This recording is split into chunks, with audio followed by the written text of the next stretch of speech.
guiado tu camino y a tu lado siempre está. Sus promesas cumplirá y a su tiempo lo verás. Eres parte del pueblo de Dios, Él te levantará, te restaurará y tu victoria llegará. Fuiste llamado y escogido, a su voz has respondido. Es tiempo de creer. Centro Victoria, nacimos para vencer.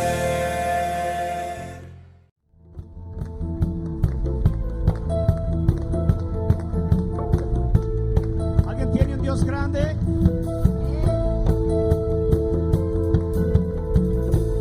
¿Hay alguien que tenga un Dios fuerte? Que lo pueda decir esta noche.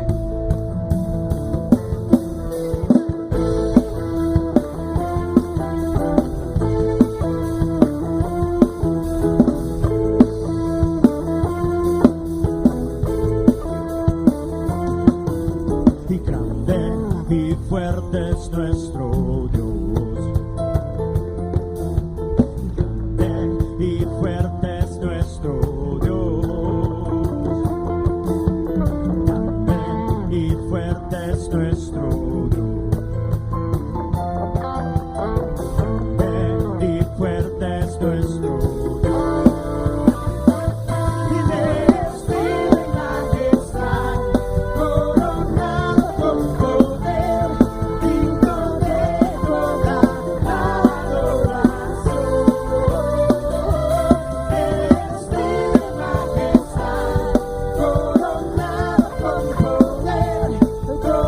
Gloria.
¿Alguien lo puede creer? Muy bien, vamos a abrir la Biblia. ¿Cuántos traen Biblia a la iglesia todavía? Déjenme ver la mano. Ok, no creo que un 10%. Yo sé que ahora casi todos lo andamos en el teléfono, pero créame, hermano, sigue siendo una buena costumbre cargar uno con su Biblia ahí, en el bolso, en el carro, en la mano, donde sea, pero no deberíamos de perder esa costumbre. Si trajo su Biblia o si la tiene ahí en una tablet o en un teléfono, vamos a tratar de buscar el capítulo 6 del Evangelio de Juan. Es uno de los capítulos más largos, probablemente el más largo de todo el Nuevo Testamento. Es uno de los capítulos más difíciles también, pero no se preocupe, no vamos a tratar de enseñar de todo ese capítulo. Es tan grande que vamos a empezar como por el versículo 60. Pero hay aquí algunas enseñanzas que son extraordinarias. Y entonces vamos a ir despacito, con buena letra, y tratando de que podamos asimilar por lo menos una parte, porque la Biblia es inagotable. Imagínense, tenemos 2000 años. ¿Cuántos cientos de miles de predicadores y predicadoras habrá levantado Dios en todo este planeta en 2000 años? Todos predicando el mismo libro y nunca se termina. Siempre hay algo nuevo, siempre hay una nueva enseñanza, siempre hay una nueva revelación.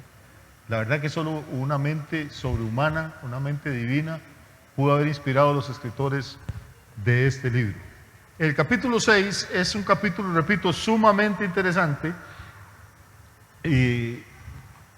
porque Jesús acaba de hacer un milagro de los más famosos que hizo el Señor, que fue darle de comer a la gente, multiplicar los panes. Y entonces una multitud se agolpó detrás del Señor. Una multitud de gente que estaba interesada en lo sobrenatural, en lo espectacular, en lo milagroso. Unos, yo no sé, debe ser bonito estar viendo milagros uno todo el día. Y lo otro también, mucha de esa gente tal vez no solo estaba interesada en los milagros, sino en lo material. Imagínense qué interesante ir a una iglesia donde el pastor pueda multiplicar el arroz y los frijoles y usted nunca tenga que volver al supermercado. Nada más andaban detrás de Jesús y que Jesús hiciera pan y les diera pescado y no tenían ni que trabajar, ni que estudiar, ni que esforzarse. El problema con las personas, hermano, es que podemos estar siguiendo a Jesús por razones equivocadas. Podemos estar en las iglesias por razones equivocadas. Y no digo que eso esté mal. Lo que digo es que al final tiene que haber como una zaranda, tiene que haber como un filtro. Porque a Dios no le importa el hecho de ver si estamos sentados hoy aquí o si estamos sentados en la casa viendo televisión. El asunto, lo que Dios está buscando es el corazón de la gente. ¿Cuál es la razón? ¿Por qué oro? ¿Por qué canto? ¿Por qué diezmo? ¿Por qué ofrendo? ¿Por qué me congrego? ¿Por qué leo la Biblia? Y este capítulo, repito, es una lección magistral. Jesús acaba de hacer ese milagro extraordinario. Yo no sé si nos hemos puesto alguna vez, nos hemos detenido a pensar lo que significa darle de comer a miles de personas con un par de bollitos de pan y unos pececitos ahí, todos añejos, y que la gente coma y se sacien y todavía sobre comida. O sea, ¿cuántas leyes de la naturaleza tuvieron que intervenir ahí? Eso no ocurre normalmente. Usted compra un bollo de pan hoy, lo mete ahí en un cajón y aunque ore y ayune, mañana no hay 5 bollos de pan, ni 4,000, ni 5,000, lo que hay es un bollo pero más añejo. Usted compra un pescado hoy en el mercado o en la pescadería, lo mete en una gaveta ahí en su cocina y puede ayunar y puede orar lo que quiera. Yo le garantizo que dentro de una semana lo que hay es una hediondez en toda la casa. A veces leemos las cosas en la Biblia, claro, era Jesús, era Dios, claro, y empezó a tirar pan y peces. Ni siquiera nos ponemos a pensar cómo puede haber ocurrido eso, las cosas que tuvieron que ocurrir en el universo para que Jesús pudiera realizar ese milagro. Y obviamente la gente que fue testigo estaba asombrada, estaba maravillada con lo que había pasado. Pero, y aquí viene la parte, ahora Jesús empieza en el versículo 47, vamos a arrancar.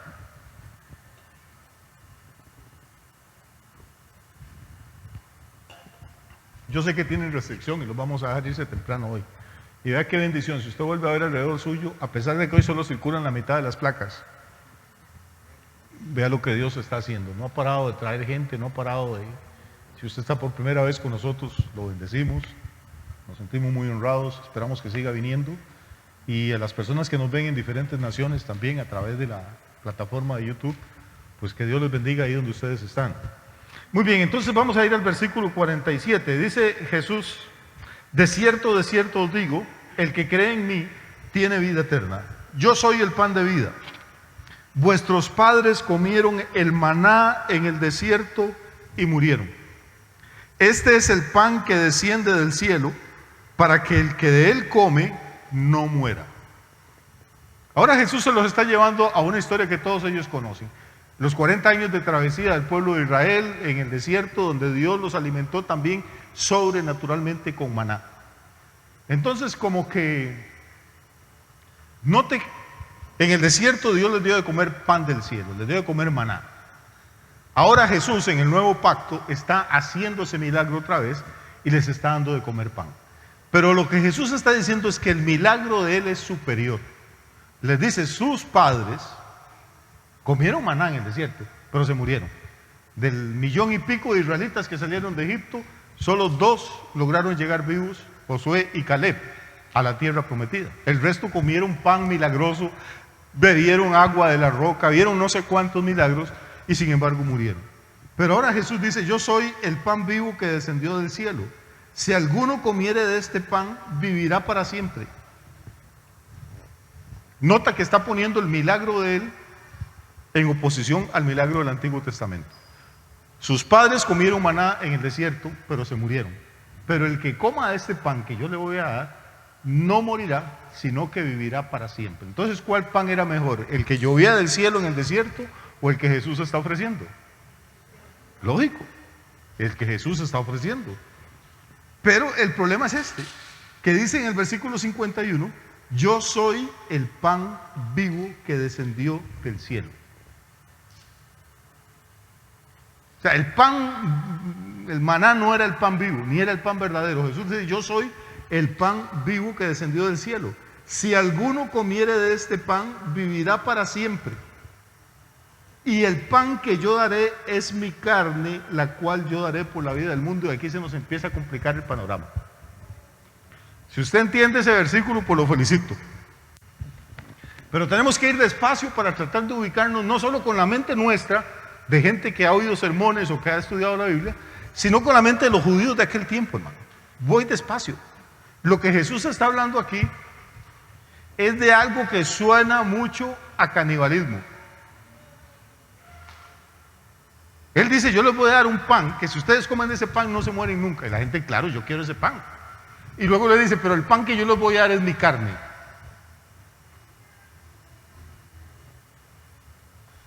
Claro, usted me imagino que ya tiene sus teorías y sus ideas, pero imagínense qué podía sentir la gente en aquel lugar cuando oyó a Jesús decir esto.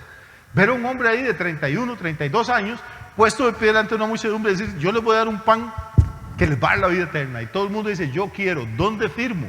¿Qué tengo que hacer? Y luego Jesús se las pone más complicadas y les dice, eso sí tienen que entender una cosa, el pan que yo les voy a dar para que ustedes se lo coman y tengan vida eterna es mi carne. ¿Qué pensaría usted si no conociera la Biblia, si no hubiera oído esta historia antes? ¿Qué pensaría que está diciendo Jesús? De que hay que morderlo a Él para poder tener vida eterna. Y obviamente, verso 52, por favor. Entonces los judíos contendían entre sí, diciendo, ¿cómo puede éste darnos a comer su carne? O sea, esas palabras de Jesús lo que causaron fue una revolución. Hasta ese momento todo el mundo estaba feliz, panza llena, corazón contento. Todo el mundo había comido el pan que Jesús multiplicó y ese debe haber sido el mejor pan que se haya hecho nunca en este planeta. Comieron hasta saciarse, comieron pescado, estaban felices. Hasta ahí todo era un jijí. Mientras hay milagros y hay emociones, todo está bien. El problema es cuando viene la enseñanza. ¿Sabe qué pasa con las iglesias hoy en día? Usted anuncia que viene un evangelista que echa fuera demonios, que cura leprosos, que endereza piernas, que alarga brazos, y aquí no le cabe la gente. Anuncia que viene un maestro a enseñar sobre las 7 doctrinas fundamentales del cristianismo y llegan 2 viejitas y sordas porque no entendieron bien el anuncio. Porque hoy en día la gente en las iglesias no quiere aprender, no quiere gastarse la cabeza, no quiere apagar el televisor 2 horas para meditar en la palabra, para el Señor en oración. ¿Qué quiere decir esto? No, la gente lo que quiere es show, gritos, brincos, luces, máquinas de humo, aullidos, caer al suelo, es esa pseudo milagrería Hasta el momento que Jesús empezó a enseñar, todo era coser y cantar, todo estaba bien. Pero ahora el Señor sale con una doctrina, y oiga qué doctrina. Y esta doctrina, y aquí voy despacio y voy a decirlo con mucho respeto, porque yo sé que mucha de la gente que nos ve en muchas naciones son católicos, apostólicos y romanos, y respetamos eso profundamente. Pero la mala interpretación de estos textos, lo que hizo fue que dio origen a una doctrina que es el pilar fundamental del catolicismo. Y esa doctrina, aunque muchos católicos no saben cómo se llama la doctrina de la transubstanciación. Voy a tomar unos minutitos para tratar de explicar esto porque es importante. ¿En qué consiste la doctrina de la transubstanciación? Es una palabrita compleja. Normalmente usted no la va a oír en muchas partes. Pero en realidad son dos palabras, trans y substancia. Trans de transformar y substancia. Esta doctrina lo que dice es que cuando un sacerdote levanta la hostia, en el momento de lo que se llama lo que ellos llaman la consagración, en ese momento la harina, que es trigo molido, la harina de la hostia se vuelve carne. Y no cualquier carne, se vuelve la carne de Cristo. Y el agua con la que se amasó la hostia se vuelve sangre, la sangre de Cristo. Por eso cuando los fieles pasan al frente a comulgar y el sacerdote les pone la hostia, él les dice cuerpo, no les dice tome la hostia, le dice cuerpo de Cristo, cuerpo de Cristo, cuerpo de Cristo. Y ahí es donde reside el poder que los sacerdotes tienen en la mentalidad de la gente. Imagínense un hombre que tenga el poder de tomar una galletita y convertirla en el cuerpo más santo que ha caminado en este planeta y convertirla en la sangre más pura que ha circulado por las venas de alma. Por eso la misa se llama el sacrificio de la misa.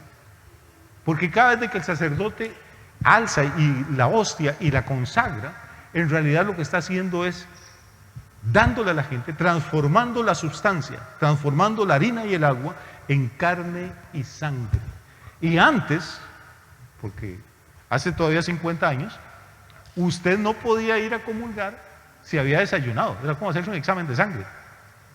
Tenía que ir en ayunas. ¿Cómo se iba a mezclar el cuerpo de Cristo con un poco de frijoles y arroz, o el café y el pan del desayuno?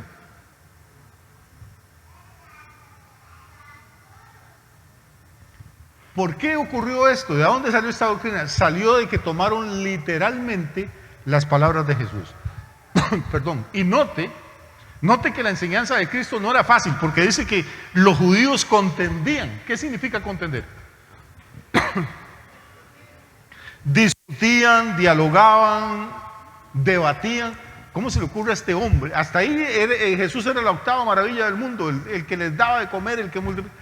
Pero ahora empieza a enseñar y ya ahí la cosa se pone espesa, se pone difícil. ¿Cómo se le ocurre a este hombre decir que nos va a dar a comer su carne? Ahora imagínense qué problema. Porque no solo hay un tabú en todas las culturas del mundo sobre el canibalismo, en la cultura judía especialmente hay un tabú sobre la carne. Cuando Noé y sus hijos salen del arca, Dios les dice, pueden comer de todos los animales, pero no pueden comer sangre, porque la vida de los seres está en su sangre. Ustedes no pueden comer sangre. Y todavía en el Nuevo Pacto, en el Nuevo Testamento, cuando usted llega a Hechos, capítulo 15, el primer concilio en Jerusalén, dice que los apóstoles se reunieron y bajo la dirección del Espíritu Santo dijeron que a los gentiles que se convertían, o sea, los que no éramos judíos, había solamente 4 cosas de la ley antigua que se les iban a exigir. ¿Sabes cuáles eran esas 4 cosas? Abstenerse de los ídolos, abstenerse de fornicación, abstenerse de lo ahogado y abstenerse de sangre. Entonces hay un tabú terrible sobre la sangre. Y mucho menos sobre comer carne y carne humana. Y eso es justamente lo que Jesús les está diciendo. Y la Iglesia Católica toma esta enseñanza de Jesús al pie de la letra y le respalda con lo que ocurrió en la última cena. ¿Recuerda lo que pasó en la última cena de Jesús con los discípulos? No. Dice que después de que hubieron cenado, Jesús tomó el pan y lo partió y les dijo, tomad y comed, esto es mi cuerpo. Y luego tomó el vino, la copa, y les dijo, tomad y bebed, esto es mi sangre. Ahora, ahí había por lo menos 12 varones judíos. Sabían que no podían tomar sangre. Jesús era judío, sabía que no podía tomar sangre. Esa copa era vino, no era sangre. En ningún momento Jesús convirtió el vino en sangre. En ese momento toda la sangre de Jesús estaba circulando por sus arterias, por sus venas, por los vasos estaba siendo bombeada por el corazón. Cuando Jesús les dijo, tomen y beban, esto es mi sangre, no fue que se hizo una cortada en la mano o en el brazo y cayeron gotas de sangre en la copa. Los discípulos entendieron perfectamente que Jesús estaba hablando en sentido figurado. Y cuando Él parte el pan y les dice, tomen y coman, esto es mi cuerpo, Jesús no se está arrancando un dedo, o el pulgar, o una oreja diciendo, tomen, muerdan. No, no, el cuerpo de Jesús está entero, va a ser despedazado dentro de unas horas en la cruz, pero en ese momento en la cena está entero. Los discípulos cuando comen ese pan y cuando beben ese vino, saben que no es realmente ni sangre, ni es carne. Entienden que mastican y les sabe a pan y toman el vino y les sabe a vino. Pero de estos dos textos, al interpretarlos literalmente, la iglesia levantó una doctrina que es como la columna central, la que sostiene, la que le da el poder a los ministros del catolicismo, la que hace que las personas sigan creyendo que si no comulgo, me muero y me voy al infierno. Se hace una fiesta enorme cuando la primera vez que un niño o una niña comulga, hay toda una fiesta, además la primera comunión, y por más pobre que sea la gente hay que correr a comprar vestidos y corbatas para el chiquito. De hecho, hay que comprar zapatos. Es una cosa terrible porque es un momento mágico, es un momento extraordinario. Al niño ni entiende lo que está pasando. Pero para los mayores es la primera vez que ese niñito o esa niñita va a consumir el cuerpo y la sangre de Jesús. Voy a seguir porque ese no es mi tema esta noche, pero es que es importante tocarlo porque si no, después no nos va a quedar claro nada. Ahora bien, los judíos ¿qué están haciendo? Están discutiendo, están debatiendo. ¿Qué dice el versículo siguiente? Jesús les dijo, oiga, de cierto os digo, si no coméis la carne del Hijo del Hombre y bebéis su sangre, ¿qué? No tenéis vida en vosotros. O sea, no se las puso más fácil, se las puso más difícil. Y ahorita vamos a ver qué propósito tendría el Señor con esto, hermano. Y aquí hay otro error, otra falencia en la doctrina del catolicismo. Porque note lo que Jesús está diciendo aquí. Ellos usan a veces este texto como para tirarnos a la cara. Pero note ese versículo 53 bien claro. Jesús dice dos cosas. Si no comiereis la carne del Hijo del Hombre, una, y no bebiereis su sangre. O sea que para tener vida eterna habría que hacer las dos cosas, comer y beber, que fue lo que Él dijo en la última cena. Cuando al católico le dan la hostia, es algo curioso, porque a él le dan la hostia, le dicen cuerpo de Cristo, pero el vino se lo toma el Padre. Y Jesús dijo, según este texto, que no bastaba con comer, sino que había que comer y beber. Entonces, según esto, ninguna de las personas que está comulgando tendría vida eterna tampoco, porque están comiendo, pero no bebiendo. Vamos a ir al 54. El que come mi carne, y vea la insistencia, es que son como vez tras vez, el que come mi carne y bebe mi sangre, tiene vida eterna, y yo le resucitaré en el día postrero. ¿Seguimos? Porque mi carne, otra vez, es verdadera comida y mi sangre es verdadera bebida. Si no entendimos, sigue, el que come mi carne y bebe mi sangre, las dos cosas, en mí permanece y yo en él. Como me envió el Padre viviente y yo vivo por el Padre, asimismo el que me come, él también vivirá con él. Este es el pan que descendió del cielo. Vuelve al argumento anterior. No como vuestros padres comieron el maná y murieron. El que come de este pan vivirá eternamente. Estas cosas dijo en la sinagoga enseñando en Capernaum. Ahora sí ya estamos confundidos todos, ¿verdad? Y no está confundido es porque no estoy haciendo bien mi trabajo. Note que hay un énfasis, pero probablemente es el pasaje donde donde Jesús enfatiza más algo. No sé cuántas veces dice comer y beber es mi sangre, es mi cuerpo, y yo soy el pan vivo, yo soy el pan de vida, el que me come, yo lo voy a resucitar en el día postrero. Y entonces llegamos al texto del versículo 60. Al oírlas, muchos de sus discípulos dijeron, dura es esta palabra, ¿quién la puede oír? ¿Cuántos discípulos? ¿Perdón? Muchos. ¿Y qué dijeron? Dura es esta palabra, ¿quién la soportará? ¿Quién la podrá oír? Y voy despacio, hermano, porque todo esto nos va dando pistas. Repito, este no es mi tema hoy, es de la transubstanciación ni nada de esas cosas. Pero nada más que era casi imposible no tocarlo. Pero mi punto es este. ¿Cómo dice los discípulos? Entiéndame, no son los impíos, dice los discípulos. Y no 2 o 3 discípulos, sino muchos de sus discípulos dijeron de la palabra de Jesús, ¿qué cosa? Que era dura y que no la podía oír la gente. Hoy, hermano, las iglesias crecen porque la palabra es cualquier cosa menos dura.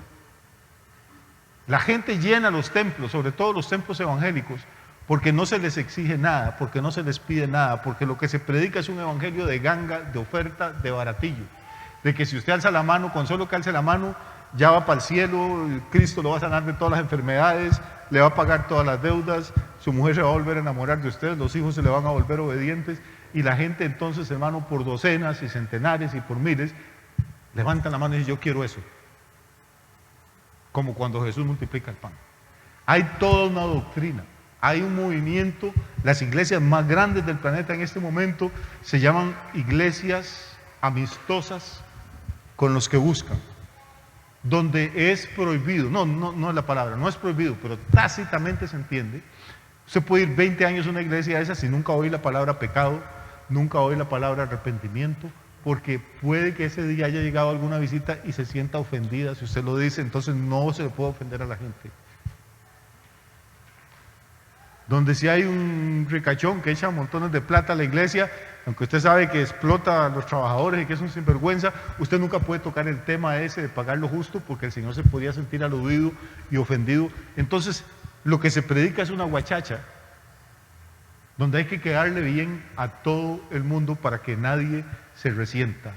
Y perdone que le diga, pero eso es un club social, eso no es una iglesia. Cuando Jesús predicaba, aún los discípulos sentían el aguijón, aún los discípulos decían, dura es esta palabra. ¿Qué cree usted que pasaría en una iglesia moderna hoy en día si el pastor se para y dice, hermanos, tuve un sueño, tuve una revelación, Jesús me dijo que tenía algo para cada uno de ustedes, pero que no se los da a la fuerza, que cada uno de ustedes tiene que aceptarlo y abrazar el regalo de Él? ¿Cuántos quieren ese regalo del Señor? ¿Qué cree usted que pasaría en una iglesia? Todos se levantan y luego dice, lo que en el sueño lo que Dios me mostró que tienen para ustedes es una cruz.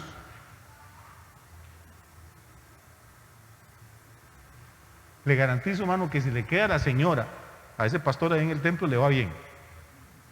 Nadie. ¿Cuándo fue la última vez que usted oyó hablar de la cruz? Y eso fue lo único que Jesús le ofreció a la gente. Nunca le dijo, vengan detrás mío y los voy a hacer guapos, ricos. No. Si alguno quiere venir detrás de mí, tome su cruz y sígame. Nosotros no podemos tener el menor problema, el menor inconveniente, la menor lucha en la familia, el menor quebranto de salud, el menor problema financiero, porque entonces, ¡ay Dios, ¿dónde está? No, usted no es justo. Mire, el impío de la par que bien le vaya, a mí qué mal. Lo que hemos creado es una generación de chiquillos y chiquillas llorones y chineados, un kindergarten, no un ejército. Y esto no es nuevo, hermano, empezó hace 2000 años. Note que la Biblia es muy clara. ¿Quiénes son los que se quejaron? No eran inconversos, hermano, no eran ignorantes, ya eran seguidores de Jesús, ya eran discípulos. Y no fueron 2, ni 3, ni 4. Juan dice que eran muchos de los discípulos, dijeron que la palabra era dura. Ahora, no estoy diciendo que hay que gritar, ni insultar a la gente, ni darle pescosadas al púlpito, ni mandar a condenar a todo el mundo al infierno. No es eso lo que estoy diciendo. Pero sí estoy diciendo que el Evangelio tiene ciertas demandas. Que el Evangelio dice que por cuanto no eres ni caliente ni frío, sino tibio, te vomitaré de mi boca. Eso no lo inventé yo, eso lo dijo Jesús. Y tenemos un montón de gente que es tibia, que a la menor cosita se desaniman, se enojan, se resienten, se deprimen, se pelean, se emborrachan, porque qué tristeza.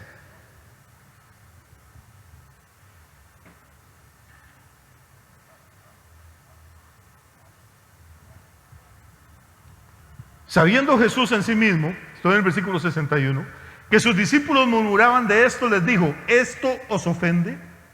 Pues qué, si vierais al Hijo del Hombre subir donde estaba primero.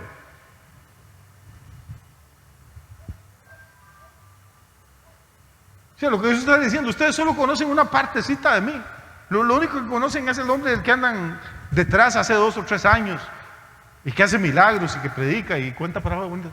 Pero si ustedes de verdad me conocieran a mí, como era yo antes de venir aquí a estar con ustedes, lo que Jesús está diciendo, si ustedes me vieran a mí donde he vivido toda la eternidad, en mi trono, rodeado de los seres vivientes, rodeado de ángeles, querubines, millones de ángeles, de serafines que se postran y me adoran y que día y noche cantan santo, santo, santo, en vez de estar aquí discutiendo y murmurando, se tirarían de rodillas y me adorarían también.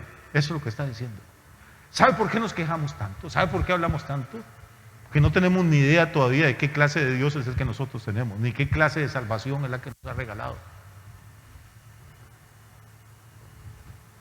Porque queremos pelear y discutir con el Señor de igual a igual. Y no estoy acusando a nadie, porque hermano, yo he pasado por crisis en mi vida también, que me peleé con Dios y dejé de hablarle. Y hice berrinches y lloré y peleé y lo regañé. Gracias a Dios que tiene misericordia, hermano, y no lo mata a uno en una de esas. Por eso se escandalizan, dice Jesús, porque les pongo una regañadilla, porque les enseño algo que ustedes, el cerebrito, el manual no les da para comprender. Por eso están molestos. ¿Qué pasaría si ustedes me vieran donde yo estoy antes? Si vieran realmente quién soy, si se dieran cuenta de los planes y los proyectos que tengo para ustedes en la eternidad.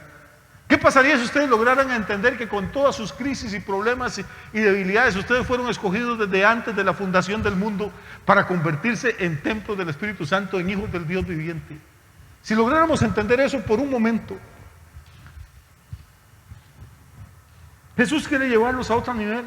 Y el versículo 63 dice, y esta es la clave, por favor póngame atención ahora. Si están conmigo, pues ya se fueron, ya se ofendieron. Ok, genial. Por favor, pongan atención. Tenemos el versículo 63 ahí.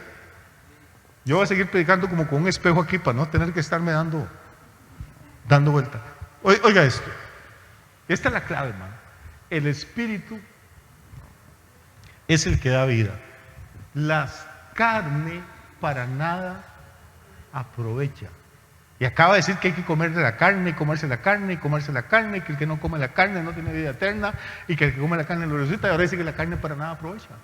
¿Qué es lo que está explicando ahora? Estamos en el versículo 63. El Espíritu es el que da vida, la carne para nada aprovecha. Las palabras que yo os he hablado son espíritu y son vida. Al fin, hermano, estamos empezando a desentrañar el misterio. No es que Jesús le estaba pidiendo a nadie que se hiciera caníbal, no es que le estaba pidiendo a nadie que rompiera el tabú de la sangre. Lo que está diciendo, por favor, no sean tan cerrados, pongan atención. El Espíritu es el que da vida, y las palabras que yo he hablado son espíritu y son vida. Luego el apóstol Pablo lo explicará de otra manera. Pablo diría después, la letra mata, mas el Espíritu vivifica. Si usted toma los textos literalmente, lo van a confundir, va a terminar con doctrinas erróneas como la transubstanciación, va a terminar hincándose delante de una galletita hecha con harina y agua, que no es más que eso, va a terminar persinándose y ofreciéndole culto a una cosa que es un producto de pastelería, de panadería. Porque lo material, hermano, para nada aprovecha, dice Jesús. Las palabras que yo les estoy hablando son espíritu y son vida. Entendamos esto entonces. No está hablando de carne literal ni de sangre literal, está hablando espiritualmente. Es Él, es su persona, es su espíritu el que puede sacarnos de muerte a vida. Y si no me quiere creer, podemos seguir. Verso 64. Pero hay algunos de vosotros que no creen, porque Jesús sabía desde el principio quiénes eran los que no creían y quién le había de entregar. ¿Siguen conmigo? Y dijo, por eso os he dicho que ninguno puede venir a mí si no le fuere dado por Él.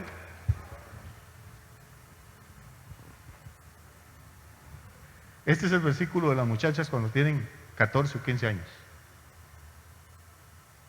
Ninguno puede venir a mí si mi Padre No lo exagera. Después uno llega a los 60 o a los 70 y cambia de versículo. Y es el que a mí viene, no lo echo fuera. Pero bueno, eso es otro tema. Aquí nos dice algo más. Nos dice que este hombre que multiplica los peces y los panes es el que fue enviado por el Padre y el único que puede dar vida. Pero ahora vayamos al versículo siguiente porque necesitamos correr. Ya les dio la explicación, pero la gente todavía está resentida, todavía está molestos. Ya les explicó, no es literal, no es carne ni sangre literal. Estoy hablando, las palabras que les he hablado son espíritu y son vida. Pero ¿qué hace la gente? Estamos en Juan capítulo 6 todavía. Dice, desde entonces, otra vez, note la expresión, desde entonces muchos, otra vez, ¿de quiénes? No de los visitantes, de los discípulos. Volvieron atrás y ya no andaban con él. Hay gente que no puede entender las cosas espirituales. Ah, no, eso no, pues eso sí, yo soy diferente, yo entiendo. No entiende nada. Y entonces no, ahí no vuelvo, no me gusta. Cuando uno oye algo, dice la Biblia que hay que examinarlo todo.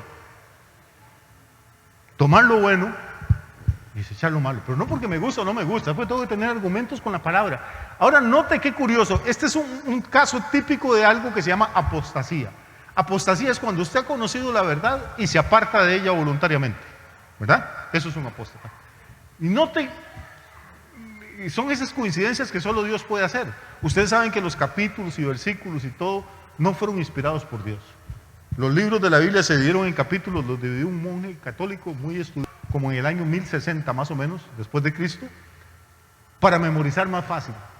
Y luego como 300, 200 años después vino otro monje que tenía todavía una peor memoria que aquel, y dijo, no, los capítulos son muy difíciles de memorizar, hagamos los pedacitos más pequeños, y entonces puso los versículos. Así es como tenemos la Biblia en capítulos y versículos.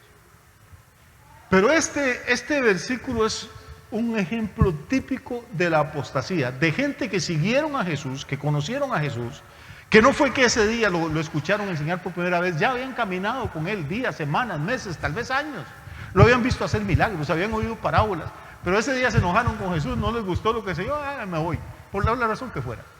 Pero vea qué curioso, note qué pasa cuando ponemos el número del capítulo junto con el número del versículo.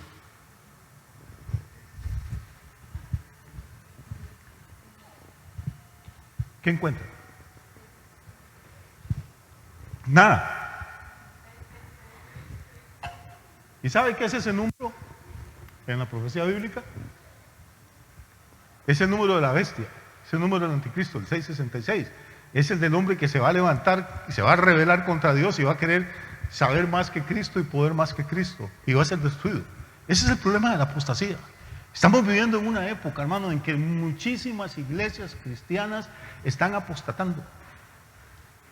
Yo sigo de cerca la política en España, por razones que no vienen al caso ahora, pero la sigo muy de cerca. De hecho, todos los días dedico una hora y media a estudiar cómo está el tema político en España.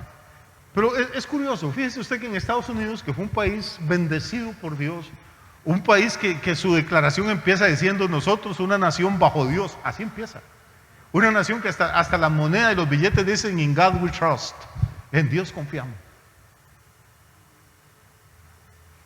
Esta es una nación que mandó misioneros al mundo entero. Es una nación donde cientos y miles de hombres y mujeres murieron en las selvas de Asia, del África, de América del Sur por predicar el Evangelio de Cristo.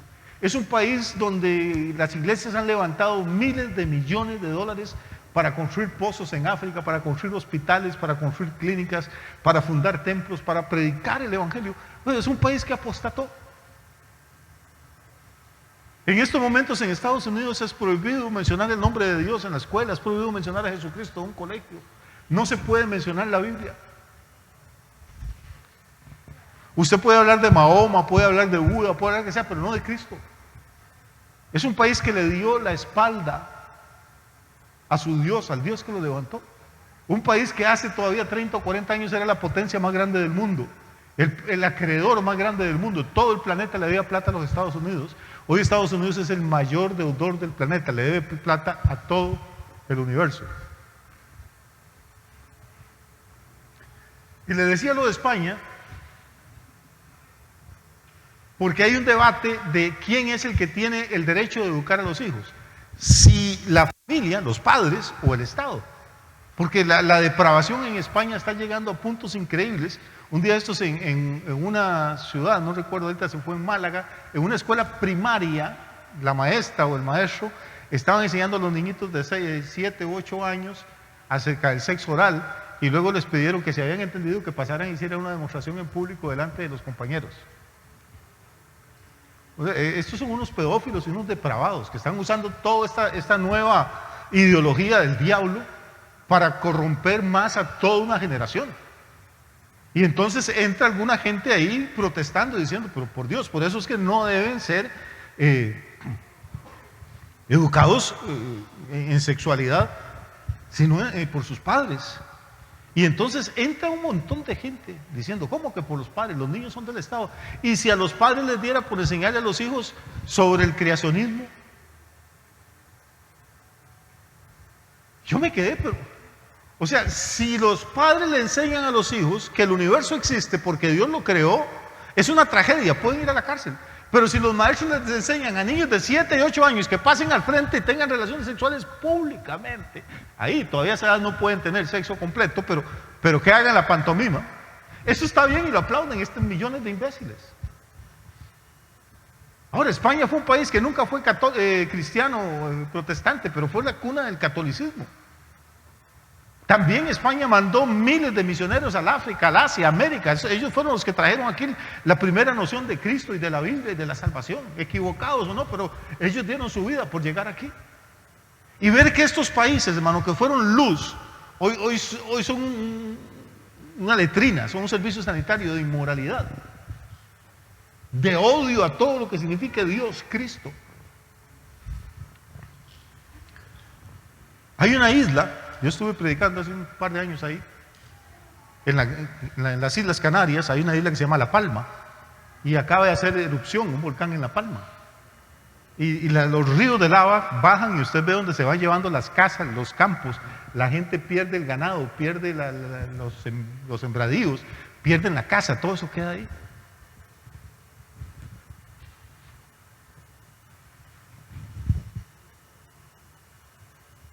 Los españoles.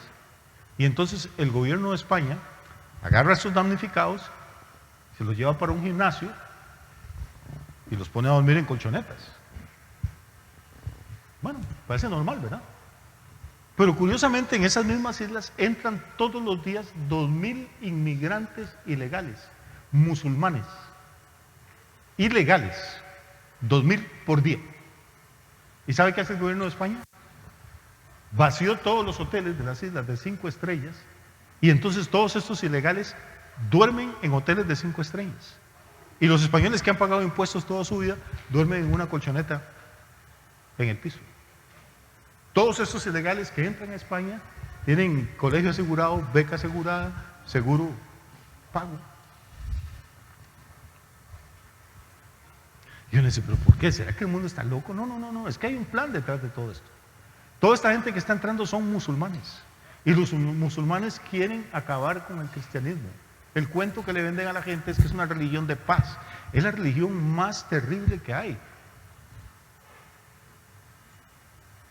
Yo no sé si usted sabe que ya Londres, la capital de Inglaterra, por primera vez en la historia tiene un alcalde musulmán. Están conquistando el mundo entero, tienen todos los millones de dólares del petróleo. Tienen cientos en estos momentos hay más musulmanes en el mundo que católicos y evangélicos juntos. Nadie, ningún gobierno se atreve a decir nada en contra de ellos, porque entonces cierran la llave del petróleo y la civilización de Occidente se paraliza y se acaba. Y mientras tanto las iglesias evangélicas siguen arriándole a la pandereta y al acordeón, hermano, como que si nada pasara, ya Cristo viene, lo único que usted oye. Y nadie se entera de nada de lo que está pasando. Pero estamos viviendo en un tiempo de apostasía. Por eso le decía así que ese versículo es tan simpático, tan interesante. Justamente, y repito, eso no fue inspirado por el Espíritu Santo directamente, pero me parece demasiada casualidad. Que dice que muchos que habían creído en Cristo, muchos que que nacieron en hogares cristianos, en países cristianos, hoy en día son los peores enemigos del cristianismo. Si yo como profesor de un colegio enseño que la Biblia dice que Dios creó al mundo, puedo ser despedido. Puedo, y en muchos países soy automáticamente despedido. Pero si enseño que usted y su abuelita descienden de una meba, entonces me aplauden y me suben el sueldo. O sea, los límites en los que hemos llegado ya es una cosa escandalosa. ¿Y qué hace Jesús? Ya voy a terminar, no se preocupe, yo sé que tienen que irse. ¿Qué hace Jesús cuando ve que la gente se está yendo?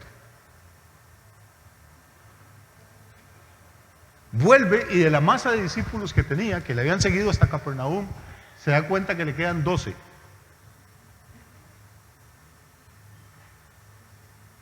¿Qué hace uno como pastor cuando ve que la gente de la iglesia se le va? Porque se van de todas las iglesias. Se le fueron a Jesús, ¿qué esperanza puede tener uno? Hay pastores que se ponen tristes y se deprimen. Es decir, a uno como pastor le duele, hermano. Uno ama a cada persona. Ustedes no tienen idea. Tal vez uno no anda diciendo, ay, lo amo mucho. No, por lo menos yo no soy así de expresivo. Pero uno ama a la gente. Uno quiere verlas bien, quiere verlas bendecidas. Con solo verlos a ustedes aquí. Y si no traen un peso por la ofrenda, eso a nadie le importa, a nadie le pregunta.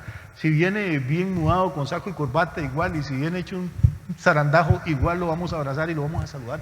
Cuando usted quiere, quiere a la gente. No quiere lo que la gente tiene, ni cómo la gente se viste. Quiere a las personas.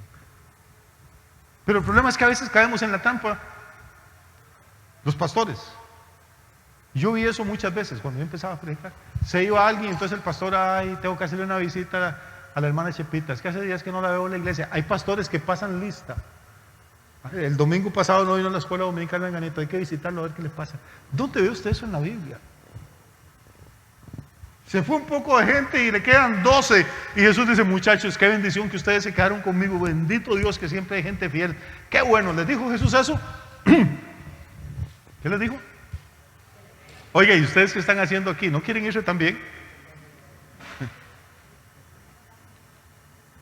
Qué diferente, hermano, es la filosofía de Jesús de la que tenemos en las iglesias.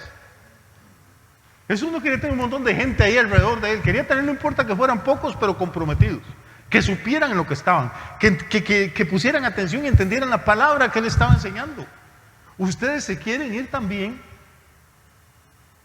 ¿Y? La respuesta. Este es un momento sublime. Este es probablemente el mejor momento de Pedro en su vida. Le respondió Simón Pedro y le dijo, Señor, ¿a quién iremos? Si solo tú tienes ¿qué? ¿Perdón? Solo tú tienes ¿qué? Palabras de vida eterna. Hermano Jesús, Pedro pudo haber dicho, Señor, pero ¿cómo nos vamos a ir? ¿Cómo te vamos a ver si nadie multiplica un pan tan rico como vos? Pudo haber dicho, Señor, después yo he sido un pescador toda la vida, después de comer los pescados que vos multiplicaste, no hay pargo colorado, no hay nada que le ponga la mano encima. ¿Qué me voy yo para ningún lado? Aquí me quedo. Señor, después de que sanaste a mi suegra, ya no tengo que llevar más a la vieja a la caja de seguro, no tengo que pagar especialistas. ¿Quién no va a querer tener médico gratis en la casa? Panadero gratis, pescador gratis. ¿Mencionó Pedro algo de eso? ¿Mencionó alguno de los poderes de Jesús? ¿Mencionó alguno de los milagros? No, ¿por qué se quedaron ellos? Por causa de la palabra que Jesús tenía. ¿Por qué va la gente a las iglesias y por qué se quedan en las iglesias? Ah, es que me queda cerca. Una vez un hermano me dijo, pastor, no me va a volver a ver más allá en la iglesia porque es que ahora hicieron una cerquita aquí en el barrio y entonces me queda más cerca esta. Y este señor nunca entendió nada de lo que era ni el evangelio ni la palabra.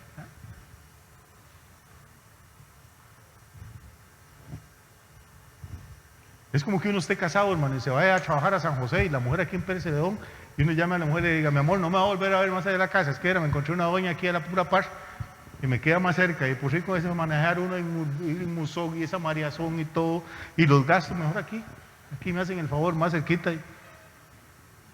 ¿Qué clase de hombre? ¿Qué ha entendido de lo que es el matrimonio? ¿Qué ha entendido de lo que es un pacto? No ha entendido nada.